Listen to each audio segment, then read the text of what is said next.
Hello সবাইকে। আমরা চলে এসেছি রিসেপশনে। আমরা তিনজনে এন্ট্রি নিচ্ছি, তোমাদের দাদাভাই ভিডিও করে দিচ্ছে। তো আমরা লিফটের সামনে চলে এলাম, চলে এসলাম। তারপরে দেখে গেল আমাদের সাথে সাথে আমার ভাস্তি, ভাস্তি জামাই আর আমার নাতিকেও দেখা হয়েছে। নাতিকে বলছি হ্যালো, কিছু তো বলো। ও বলছে আমি কথা বলছি না, আমি কথা বলছি না। এই দেখো আমার কিউট নাতিকে। তারপরে আমরা উপরে গিয়ে কিছু পিক তুলে নিলাম সবার সাথে ছবি। এই যে আমাদের জামাই ভাগ্নি, তারপরে ভাস্তা, ছোট চর্দি, সবাই মিলে কিছু ছবি তুলে নিলাম। আমরা বড় যা ছোটো যা আমরা সবাই মিলে আনন্দ করে কিছু ছবি। পরে স্টার্টারে চলে এলাম। দিব্যাঙ্কা তো পানির কাবাব দেখেই অবাক, বলছে মা এত টেস্টি। তারপর আমি বলছি যে আমি একটু টেস্ট করে দেখি। দেখছি সত্যি দিব্যাঙ্কা এখনও বলছে যে মা একবার তুমি ট্রাই করো, ট্রাই করে দেখো। আমি বলছি না আমি এত কিছু খেতে পারবো না, তাড়াতাড়ি আর চলে যাব, কারণ কাল দিব্যাঙ্কার সায়েন্স পরীক্ষা ছিল। তাই ভাবছিলাম যে না এত কিছু খাবো না, জাস্ট খেয়ে চলে যাব। তারপরে বলছি না একটা টেস্ট করে দেখি। সত্যি বলার মতন না, পানির টিক্কাটা যা ছিল না, এমন টেস্টি, মুখে এখনও লেগে আছে এরকম ব্যাপারটা। তারপরে একটু কাবাব নিয়ে নিলাম, চিকেন কাবাব, ওয়াও, জাস্ট ওয়াও। কিছু ছবি তুলে নিলাম ভাস্তাদের সাথে, সবার মিলে। এটা আমার ছোটো ভাগ্নি, সবাই মিলে। এটা তোমার সোনা মা। যাই হোক, তারপর আমাদেরকে এই রিংটা দিয়ে দিয়েছে ওদের দুজনের নামের। গাইস, থালা, কাঁসার থালা পড়ে গেছে, বান্ডি পড়ে গেছে, তার মধ্যে কলার পাতা। আমি কলা পাতা। দিব্যাঙ্কার কলার পাতা জাস্ট ওয়াও লাগে খেতে।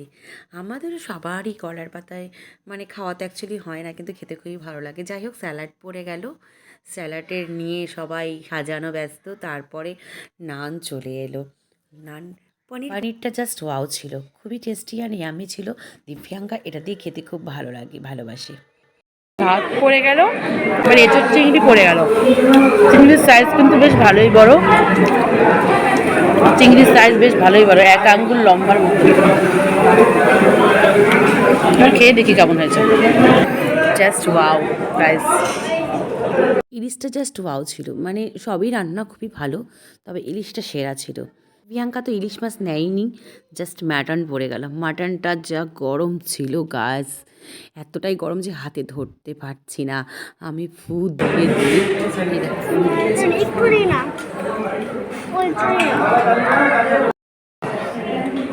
গাছ নানলি পিস দেখো। চাটনি পড়ে গেল, কিন্তু আমরা সন্দেশ মিষ্টি কিছুই নিইনি, কারণ খাওয়ার মতন পরিস্থিতি নেই। দেখাও সামনে আসে। কুলফিটা আমরা সবাই খুব এনজয় করে খেয়েছি। জাস্ট অনেক দিন পর একটা ঠান্ডা খাওয়া হচ্ছে, কুলফি মালাই। জাস্ট সবাই এমনি করে খেয়েছি আমরা। ঠান্ডা, হ্যাঁ ঠান্ডায় ধরতে পারছে না, তবে খেয়ে যাচ্ছে। কুলফি ওর ফাটাফাটি। এটা আমিও এনজয় করে খেলাম। আমার তো জাস্ট ওয়াও লাগে, কিন্তু আমি ঠান্ডার প্রবলেম, তাই এতটাও খুব একটা বেশি খেতে পারি না, তবে আমার খুব ফেভারিট। তারপরে আমরা পানের কাছে চলে এলাম। পান, আমি বলেছি দাদা পানটা বেশ ভালো করে বানিও, আমার পান খেতে খুবই ভালো লাগে। তারপরে পানের সমস্ত মশলা দিয়ে আমি পানটা বানানোতে বললাম। এবারে পানটা মুড়িয়ে দেবে আমাকে। আমি বলছি আর না, আর এত কিছু দিতে হবে না, এতটা মুখে জায়গা হবে না। তারপরে মোড়ানোর পর আমি তো ক্যামেরা করছি, তবে আমার ভাগনা আমাকে খাইয়ে দিল পানটা। দেখো গাইস, এত বড় পান, আমার মুখে আর জায়গা নেই।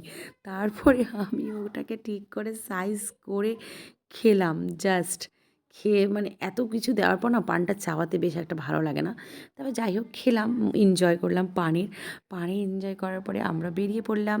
টাটা বাই বাই সবাইকে, শুভরাত্রি, সবাই ভালো থেকো। আমরা এবার বাড়ির দিকে রওনা হলাম। Bye bye.